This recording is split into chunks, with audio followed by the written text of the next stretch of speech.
السلام عليكم ورحمة الله وبركاته. بسم الله الرحمن الرحيم. الحمد لله رب العالمين، وبه نستعين على أمور الدنيا والدين، والصلاة والسلام على أشرف الأنبياء والمرسلين سيدنا ونبينا ومولانا محمد وعلى آله وصحبه أجمعين. رب اشرح لي صدري ويسر لي أمري واحلل عقدة من لساني يفقهوا قولي. سبحانك لا علم لنا إلا ما علمتنا إنك أنت العليم الحكيم. أما بعد، قال المؤلف رحمه الله ونفعنا بعلومه وأماتنا بأسراره. Sofifa 62. Kita ulangi di hikmah yang ke-72, insyaallah. Maka qala al-mu'allif rahimahullah wa nafa'ana bi ulumihi wa mata'ala bi asrihi. Bismillahirrahmanirrahim. Maka razaqta at-ta'ata wal ghina bihi anha fa'lam annahu qad asbaba 'alaika ni'amah zahiratan wa batinatan. Ini satu hikmah yang ke-72 insyaallah. Bismillahirrahmanirrahim. Mata rozaqoka, kapan Allah telah memberimu rezeki, atau ada ing taat berupa taat, wal ghina lan semugi merasa cukup, bihi tetemuni Allah atau bersama Allah, anha antuh saking taat,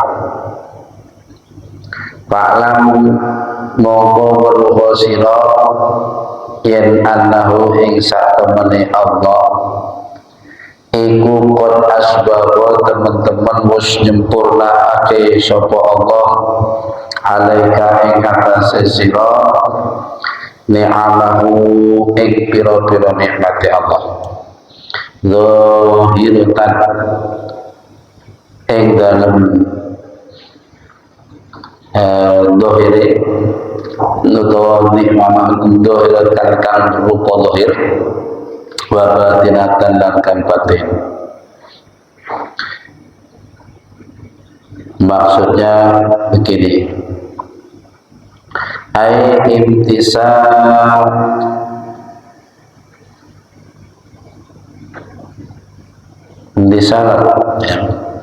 imtisal awam ini tegese ing manut pira-pira perintah wajadina bin nawahi lan ngeduwi pira-pira larangan fi dhahirika ing dalam dhahirika secara dhahiri wal ghina lan mongso cukup sugih bihi ketemu Allah anha anduh saking taat. Maksudnya piye? Bi Allah tarkana kelawan yen to ora condong sira ilaiha maring taat fi maulili matlubika ing dalem merpulih pira-pira perkara kang tempure sira. Matlubika ini mendapatkan sesuatu yang engkau harapkan, yang engkau inginkan. Bal ta'allaqo balik gumanto apa buka ati ira bimaulaka kelawan bendoro ira wa ta'idha wa taghibu lan sirno ilang goib ilang angkul syai'in ilang sapa sira angkul syai'in saking saben suwi-suwi siwahu kang saliyane Allah. Nek wis kondisi kaya ngono ya apa mongko ngerti sira yen annahu satamani Allah iku qad asbago teman-teman wis nyempurnakake sapa Allah alaika ing atase sira ni amahu ing pira-pira nikmate Allah dohiratan ing dalam dohiri nikmat dohiri apa wahya mutawi dohira nikmat dohiri ikutil katoati mengkono-mengkono taat terus maneh babatinatan lan ing dalam batine nikmat batin iku apa wahya utai batin iku ma'rifatuka kawruhanira allati ma'rifat au jabat kana tepake apa ma'rifat laka maring sira al-ghaibata ing sirna anhu saking nikmat wa adami ru'yatiha lan qur'anane ningali nikmat ketik Bismillahirrahmanirrahim berkata Syekh Ibnu Athaillah As-Sakandari dalam hikmah yang ke-73 72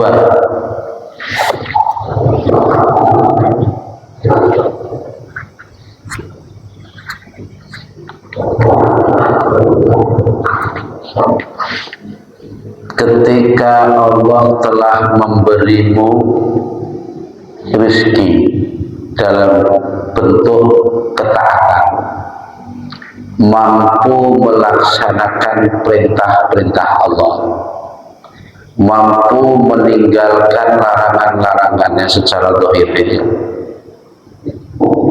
dan merasa nyaman cukup hanya dengan bersama Allah saja tanpa menghiraukan ketaatan tersebut. Nah, jadi taat itu memang dilakukan, berbagai macam bentuk ibadah dilakukan, apa yang diperintah dilaksanakan, yang dilarang ditinggalkan. Tapi dia tidak terpaku dan terkecoh dengan perbuatan ibadahnya itu. Dia justru merasa nyaman di mana Allah telah memberinya pertolongan untuk melaksanakan ibadah itu. Jadi tidak memandang ibadahnya, tapi ia pandang sebentuk pertolongan Allah yang berupa kemampuan melaksanakan ibadah. Itu yang dia pandang. Dia merasa cukup, senang, merasa nyaman bersama Allah di saat Allah memberikan pertolongan bisa melaksanakan ibadah. Jadi orang kok mandang ibadah untuk alhamdulillah tadi malam aku sholat malam, sholat tahajud sudah alhamdulillah tambah lagi berapa rakaat. Itu berarti masih memandang bentuk taat, kok tidak memandang siapa yang memberi pertolongan. Padahal mestinya secara tepat di saat kita diberi pertolongan untuk bisa melaksanakan bentuk ibadah, itu berarti Allah sedang menyapa kita, memanggil kita, memberi penghormatan, bahwa Allah peduli dengan kita. Cara bahasa bebas kita, aku kok kangen narik kaya panggilnya oh bocah kecil turu oh tanggane gitu. Kok rasa-rasa diberi kemampuan, disemangatkan. Nah itu kan semua itu bentuk pertolongan, kepedulian Allah nih. Coba kalau orang tidak dipedulikan oleh Allah, nah, ya secara ulur balik kan mesti ngono turu yo bet ya barmangan turu hukum melek kami golek nyekek nelek turu maneh kan kuwi terus kalau Allah nggak peduli ngapain? Biar itu. Tapi ternyata di tengah-tengah malam kita dibangunkan, seakan Allah peduli, dikasih kemampuan untuk melakukan ibadah. Nah, justru yang kita pandang itu ya pertolongan Allah, ya bukan bentuk ibadah, prestasi ibadah kita, tidak. Di saat kita sudah di posisi seperti itu, maka sadarlah dan ketahuilah bahwa Allah telah menyempurnakan nikmatnya kepada kita secara zahir maupun secara batin. Secara zahir bentuknya itu mau Allah kasih nikmat, kita, badan kita diberi kemampuan untuk melaksanakan ibadah ya. Secara batin hati kita ada makrifat tadi, yaitu memandang bahwa semua itu adalah milik Allah SWT.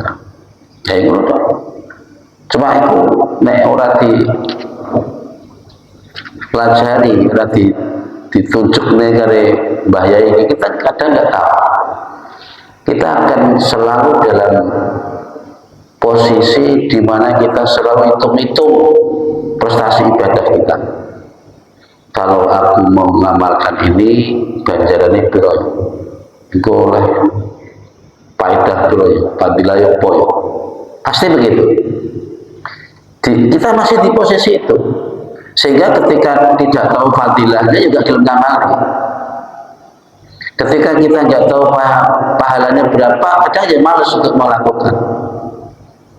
Itu berarti ibadah kita masih ibadah transaksional, bukan penyembahan, bukan pengabdian, masih hitung-hitung untung dan rugi, bukan pengabdian, transaksional namanya. Begitu. Karena yaitu dengan hati yang padam, jernih, kita bisa menerobos ke pandangan itu tadi. Setiap kali kita bisa melakukan sebuah ibadah, meninggalkan larangan atau mampu melaksanakan perintah, pandanglah bahwa itu semua pertolongan Allah SWT. Dan kita nyaman di posisi itu karena ada pertolongan Allah, bukan memandang ibadah. Itu maksudnya. Soalnya apapun, kalau kita ibadah umpamanya, kalau kita berharap pahala, kemudian dengan pahala itu kita berharap lagi nanti ujungnya ke surga, maksudnya kan begitu. Sehingga seakan-akan dalam hati kita itu merasa bahwa surga itu bisa saya beli dengan amal ibadahku. Ya, itu riskan banget ya, sangat nggak ta'addub namanya. Sebanyak dan setinggi apapun prestasi ibadah seorang hamba, tidak akan mampu membeli surga, karena tidak ada seorang pun yang bisa masuk surga karena amalnya. Tidak ada, termasuk kanjeng Nabi. Nabi pernah ditanya, wama anta ya Rasul, wama ana, kata Nabi, termasuk jenengan kanjeng Nabi? Iya, aku dewe ki mlebu swarga bukan karena amalku, kata Nabi, tapi karena apa? Karena rahmat Allah. Karena nek Gusti Allah hitung-hitung tenang, kemudian transaksional ngono, gak ada apa-apanya. Tidak ada seorang pun yang pantas berharap masuk surga. Tidak ada. Umpamanya ibadah model kayak awak dhewe, wis gak ada apa-apa. Di krusno karo nikmate Allah, rupa tangan nek wis tok. Ibadah kita wis gak nutut, nek di krus nih. Makanya ketika hati kita sudah mulai bisa memandang tadi bahwa semua itu pertolongan Allah. Ya sudah, kita lakukan apa adanya, ditolong Allah, ya kita pasrahkan kepada Allah. Kemudian kita asik dengan itu. Ketika kita nggak mendapat pertolongan, sedih kita, karena berarti itu Allah sedang menjauh. Gitu.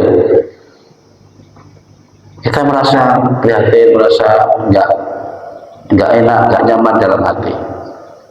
Kayak soal di ketinggalan, atau mungkin target harian nggak tercapai, itu merasa kita kok gak dapat pertolongan gitu. Itu pertanda isyarat bahwa Allah gak memberi pertolongan. No. Tapi tetap dalam hati kita berharap mendapatkan itu. Ya, karena segala upaya itu pasti disambut oleh Allah. Ketika seorang hamba itu ibaratnya bertatih-tatih berjalan menuju Allah, maka Allah sambut dengan berjalan. Ketika seseorang berjalan menuju Allah, maka Allah menyambutnya dengan berlari. Ibaratnya lebih cepat. Jadi sambutan Allah akan lebih cepat dari upaya hambanya. Termasuk kita sholat, kok enak sing urung khusyuk, urung ikhlas, jangan lalu tinggalkan sholat. Tapi tetap ibadah, tetap khusyuknya kita usahakan. Karena Allah akan menyambut setiap usaha hambanya. Gitu. Bahkan nenek kita diterangkan kayak ibaratnya wong tua, ibu, ya, seorang ibu lagi menyaksikan anaknya melangkah menuju pangkuannya, ya kan? Bocah lagi berangkat menuju pangkuan ibunya. Tentu ibunya sambil lari-lari menyambutnya, gitu kan?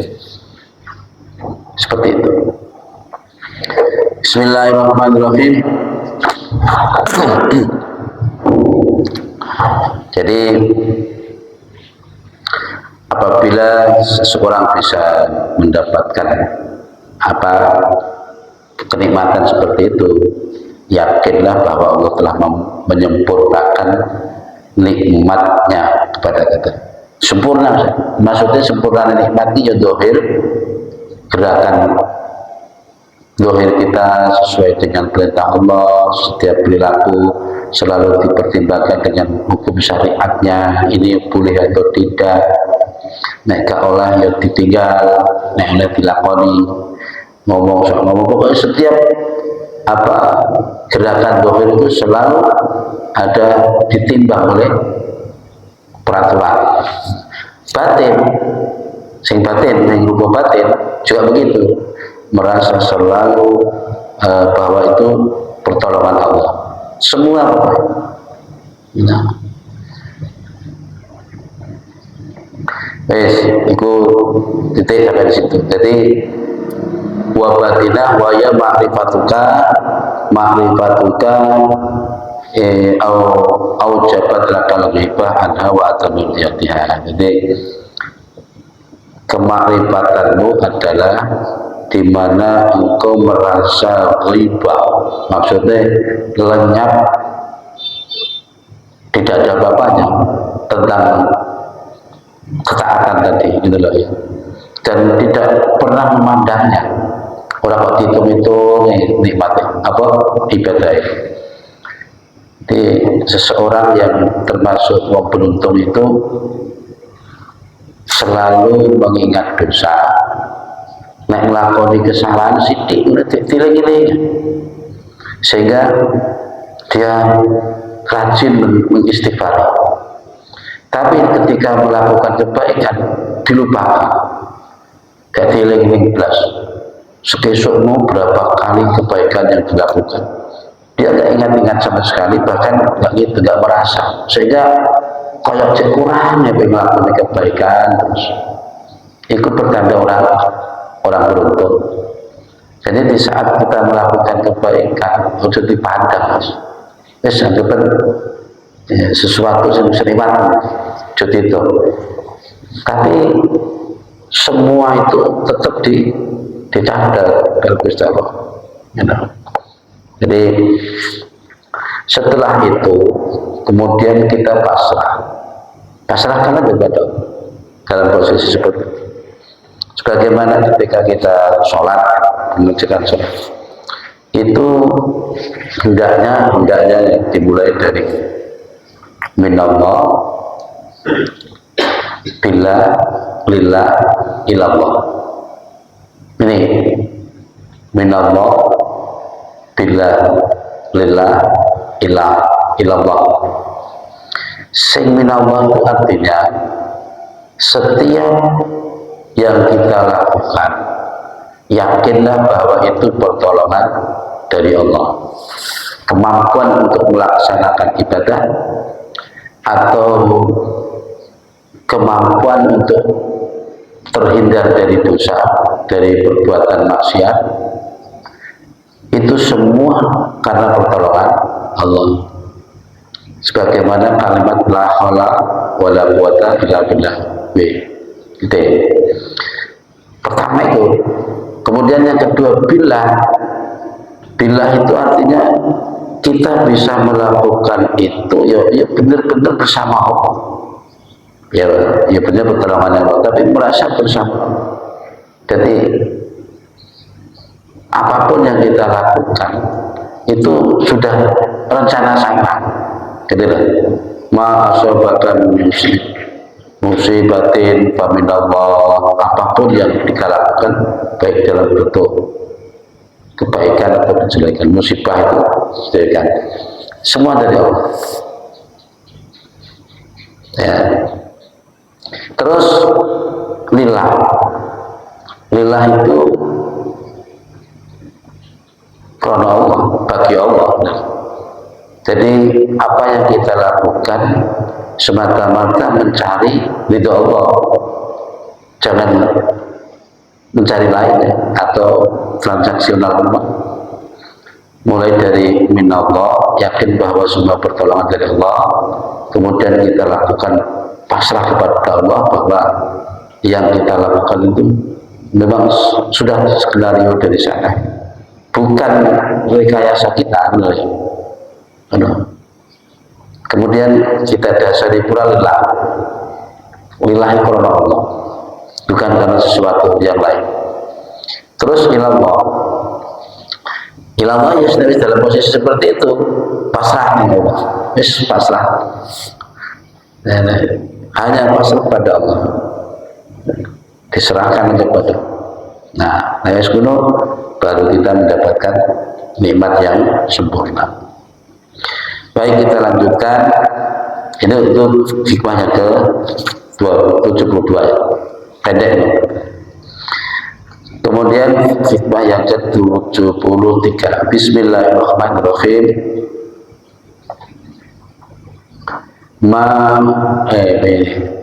Khairu ma tatlabuhu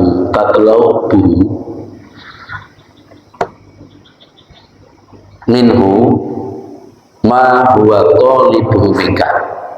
Ada ya, neng kitab lain mungkin ada kata minhu ya, ma khairu ma tatlubuhu minhu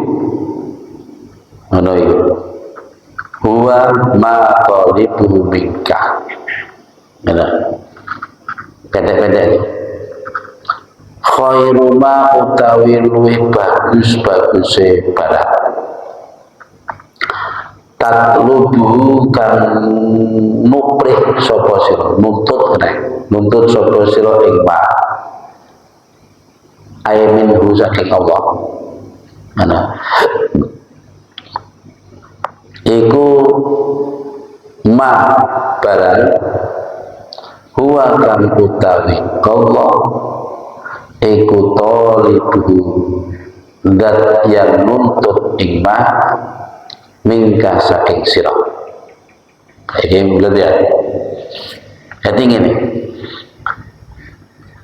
sesuatu yang engkau tuntut dari Allah, sing mbok jaluk teko sangka Gusti Allah. Nah ya. Ini.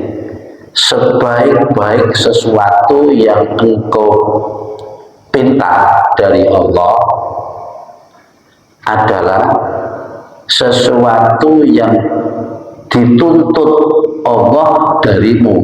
Nah, iki pendek tapi maknanya oke. Ya. Saape-apeke barang sing mbok jaluk utawa barang sing mbok jaluk sing apik iki ngene. Yaiku barang sing dituntut Allah karo kowe. Ngene. Artine jaluk ya jaluk tapi aja sembarangan. Ngono.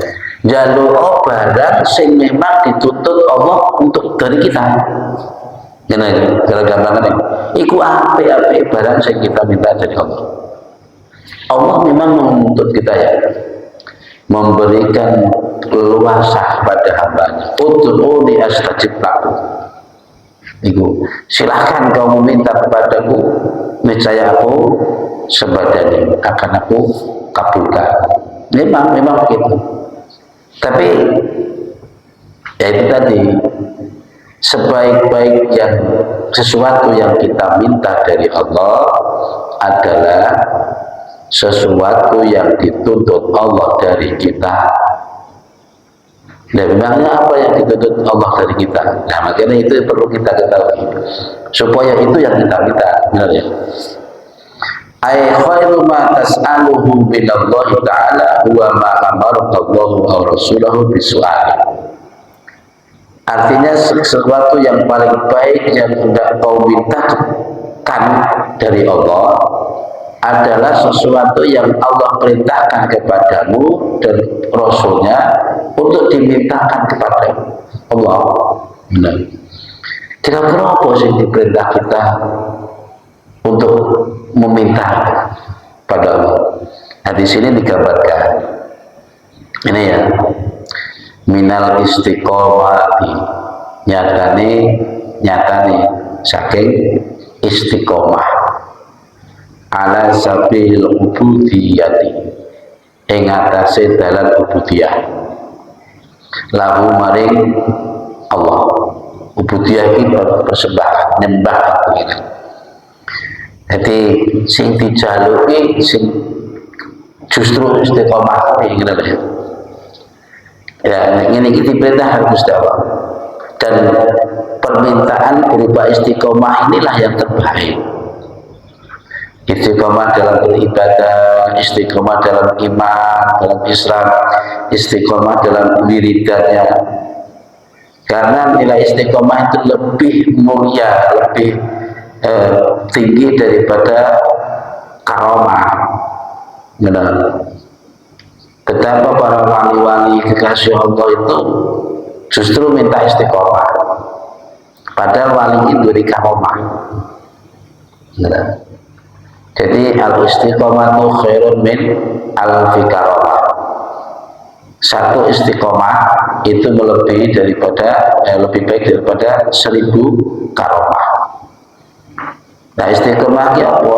Ibadah di dalam sebuah hadis itu afdhalul a'mal dawamuha wa in qalla. Sebaik-baik amal adalah istiqomah, kontinunya, meskipun sedikit. Bukan kok sebaik-baik amal adalah banyaknya, bukan, tapi istiqomahnya. Bahkan di situ dikualifikasi wa in qalla, ditegaskan lagi, meskipun sedikit, jumlahnya sedikit atau bobotnya mungkin juga ringan, ya, tapi dilakukan secara kontinu, secara istiqomah. Nah, gambaran istiqomahnya nih, dalam kondisi apapun, situasi bagaimanapun, amalan itu tetap nilai. Jumlahnya ya segitu, waktunya ya pas. Entah itu ketika kita di rumah maupun sedang bepergian, nggak terpengaruh sama sekali dengan situasi dan kondisi. Itu namanya istiqomah. Nah, angel, nah kan tidak semua orang diberi Allah istiqomah, susah. Saya itu pernah ya, meskipun dengan apa biaya sendiri itu kadang kita sering diajak ngobrol. Jadi ada istilah ijazah itu, yang berupa puasa. Ada yang 7 hari putih propot, ada yang 21 hari, ada 40 hari yang putih propot, terserah. Ada pula yang berupa riyadah jamaah, sholat jamaah selama 40 hari tidak pernah tertinggal sama sekali dari takbiratul ula. Dari takbiratul pertama 5 waktu itu tidak pernah tertinggal sekalipun, mesti menangi takbiratul ihramnya. Ngomong kayak takbiratul ihram salah, wis ngulang mana. Ketika beliau menceritakan begitu, aku andaikan suruh milih, aku memilih poso lah tinimbang sholat jamaah selama 40 hari tidak pernah tertinggal dari takbiratul ula. Ikan enek dawuh yang sebabnya mempertahankan sholat jamaah 40 hari tanpa tertinggal sedikit pun. Akhirnya bla jamaah apa keterangannya kan besar pahala, termasuk perkara istiqomah. Untuk mendapat itu susah tidak, makanya sampai paham ini. Andai kan aku suruh pilih, aku tak pilih poso. Abot nanti. Padahal kita tahu beliaunya adalah seorang pengasuh pesantren, tentu kan setiap harinya kan ngimami. Ini dilalah itu teman. Sering kali kadang mendapatkan 35 hari, ada aja kendalanya, ada tamu, ada tindak, macam-macam. Tentu itu berkali-kali dicoba, berkali-kali. Ya mungkin dalam sepanjang hidupnya itu ya entah berapa kali berhasil. Namun setelah sekian kali kegagalan, maksudnya itu menunjukkan begitu abote beristiqomah. Makanya yang kita minta istiqomah. Jadi sesuatu yang terbaik yang kita minta kepada Allah adalah sesuatu yang dituntut Allah dari kita. Yaitu contohnya istiqomah dalam beribadah. Fahani khairun laka min talabika li huduzika wa muradifika dunyawiyah. Iki diterus nih. Bismillahirrahmanirrahim. Fahada mongko utawi iku khairun luwih bagus laka ketuwini sira min talabika tinimbang saking tuntutan ira li huduzika maring pira-pira bagian ira wa muradatika lan pira-pira kekarepan ira dunyawiyatun kang bangsa dunyawiyah dunyawiyatan kanat ukhrawiyatan dunyawiyatan iku padha uga rupa bangsa dunyawi kanat ana apa kudu dikawa muradifika au ukhrawiyatan utawa bangsa akhirat. Fa inna fi dzalika mongko sak temene iku tetep ing dalam mangkono tolak tuntutan ilmu khadun utawi ana bagian linafsika maring awak itu khadun bagian maksudnya ini yang demikian itu lebih baik bagimu daripada tuntutanmu untuk dirimu dan untuk keinginanmu, baik itu yang keinginan berupa keinginan duniawi atau ukhrawi. Nah gila, sampai ukhrawi banyak. Contoh, nek tuntutan duniawi akibatnya bapaknya gak menjalur dunia kau diberi lancar segini lagi so tuku iki bangun iki so mencapai prestasi ini kan terjauh ya. Itu saja dicela. Termasuk ukhrawi berarti. Karena apapun yang sifatnya habdun nafsi ini keegoan. Ya, kayak contohnya kita doa ya Allah selamatkan kula saking api neraka. Kan kula nih loh. Maksudnya kan keakuanmu banget loh. Itu namanya habdun nafsi. Kok kue banget memangnya kenapa?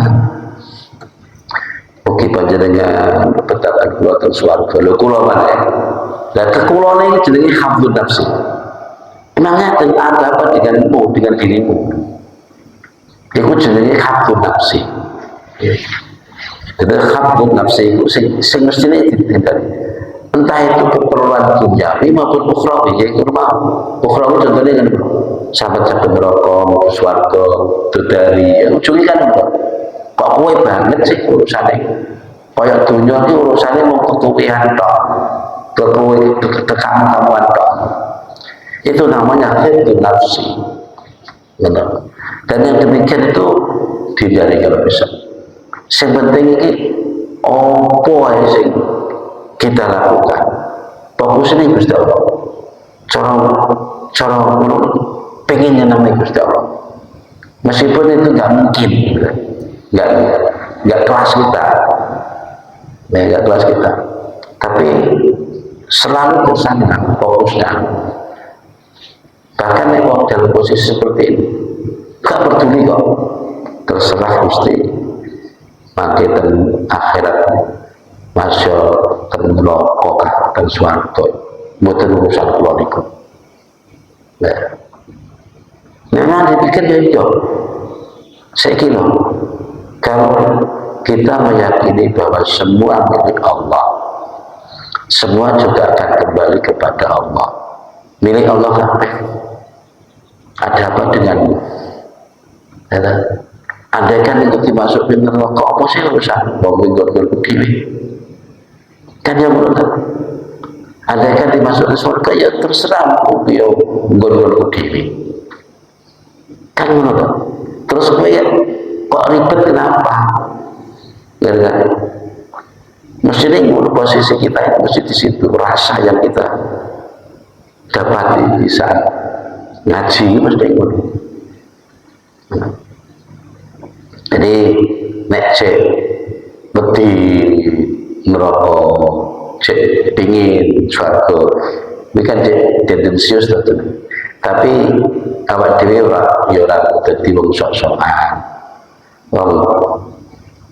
Memang tingkat awal maksudnya yang buktinya yang keterangan di kitab di hadis-hadis maupun di Al-Quran pun juga ada. Artinya Allah juga berkenan memberikan pengetahuan apa yang janji-janji barang siapa yang ini dapat ini itu kan berarti kan memberi motivasi toh semangat. Soalnya ya Allah Maha tahu kan untuk kelas kita yang model potongan ini ketika iming-iming ganjaran saya kan jurah semangat. Kalau misalnya melakukan ganjaran di gede kurang semangat apa mana memululu lillahi ta'ala belum tingkatan kita. Tapi meskipun demikian pengaji ini berbeda waktu itu pendek ya kita terima dulu ibarat ini informasi penting dari langit ya andaikan kita belum sampai di pangkat ini nah kita terima aja ini kabar baik. Untuk tindak lanjutnya ya terserah proses kita masing-masing. Jadi kalau ibadah kita cek di posisi tapi ya pokoknya ibadah tidak lah pokoknya kan ya lu males ya apa sih maksudnya sepuluh baca sholawat sekian nanti dapat sekian pahala sekian sepuluh sehingga wirid lagi nanti dipermudah rezeki ini dibebaskan dari utang dan sebagainya. Yang model mulung ini semua kira apa cek tingkatan mulung aja udah sing rada susah itu sebetulnya dia punya tujuan penting, keterangan sudah di depan mata, tapi tidak pula segera bergerak. Boleh keterangan fadilah sholawat, fadilah wirid, kisih semacam biar supaya lancar. Ya kalau semangat muda, tapi ngelakoni yang dituntut nggak segera bergerak. Nah, itu juga ujung-ujungnya jadi orang ketipu, orang terbujuk lah, buang-buang waktu. Baik, bismillahirrahmanirrahim. Anna ta'ata wa'ata min nuhuti ilaiha. Ini hikmah atau makalah berikutnya. Wallah, kita sampai di sini dulu. Wallahu a'lam bishawab. Al-Fatihah. A'udzu billahi minasyaitonir rajim. Bismillahirrahmanirrahim. Ya na'budu wa iyyaka nasta'in. Shiratal ladzina an'amta 'alaihim. Subhanallah bihamdihi adada khalqihi wa adada nafsihi. Subhanallah bihamdihi adada khalqihi wa adada nafsihi. Subhanallah. Ya Rabbi bil Mustafa balligh maqasidana bilana wa wasi'al karami ya Rabbi bil Mustafa balligh maqasidana bilana wa wasi'al karami ya Rabbi bil Mustafa balligh maqasidana bilana wa wasi'al karami subhanaka Allahumma wa bihamdika asyhadu an la ilaha illa anta astaghfiruka wa atubu ilaik. Assalamualaikum warahmatullahi wabarakatuh.